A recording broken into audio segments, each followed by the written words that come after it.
Hello artists, today we're going to start building a monster pot and it's going to take a couple classes. We're doing the basics on day 1 and then we'll add the fun things starting on day 2. So you will have a chunk of clay. It may be kind of round, it may be kind of rectangular, whatever shape it is. The first thing you need to do is knock the edges off, turn it into an unattractive rock, and then we're going to beat it into a ball shape. You can also take it between your hands and push.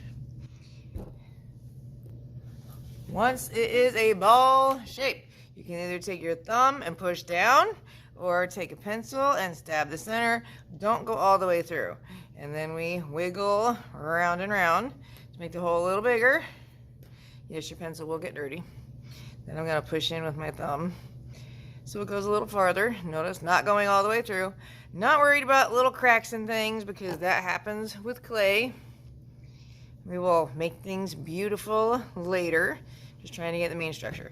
Now your next mission is we're going to pinch it. We're not aiming for the top. You're more aiming for the bottom when you pinch. Main goal is we're trying to keep this top edge as thick as your pinky finger. So mine can go a little thinner on top.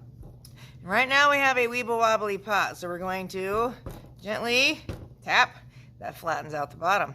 And then we can worry about refining things. Like I can lightly tap the top and I can flatten the top a bit.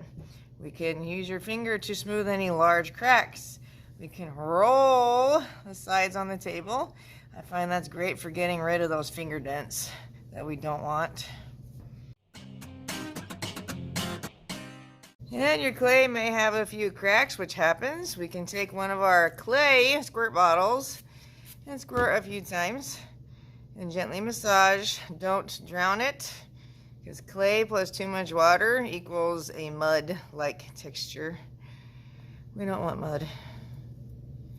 And we will do further smoothing on this next week when it's had a chance to get a little more solid. I'm going to set that to the side. Then we have this other chunk here.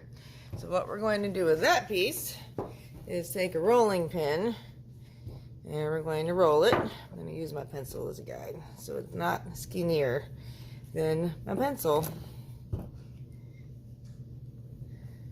And I'm rolling a few directions. Then I will have a lid. You're going to gently press down. We're not using it like a cookie cutter. We're pressing down to get the circular shape.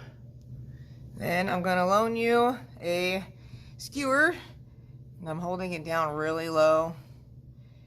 I'll stick that in there and just trace. Holding it down low because if you hold it up high, you're going to break my skewer. Alright, what we're making with this would be the drip catcher, essentially. And same thing, you can roll to smooth things out a little bit. Give it a little bit of water and massage. So it has a slightly curved shape. We're going to take your drip tray, laying it on the bottom of a bowl and make sure there's plastic underneath. And I'm gently pressing down on the edges to bend it. I'm going to leave it on the bowl. You also want to make sure it's centered. And it might be good to make sure your pot fits. So my pot fits on my drip tray. And before we write your name on it, I will assist you in making a hole of some type, because you need a hole for drainage in your pot.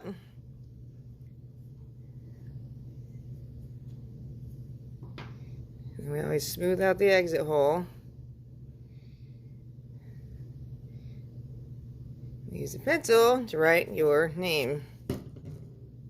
Also writing my name on the bottom of the drip tray.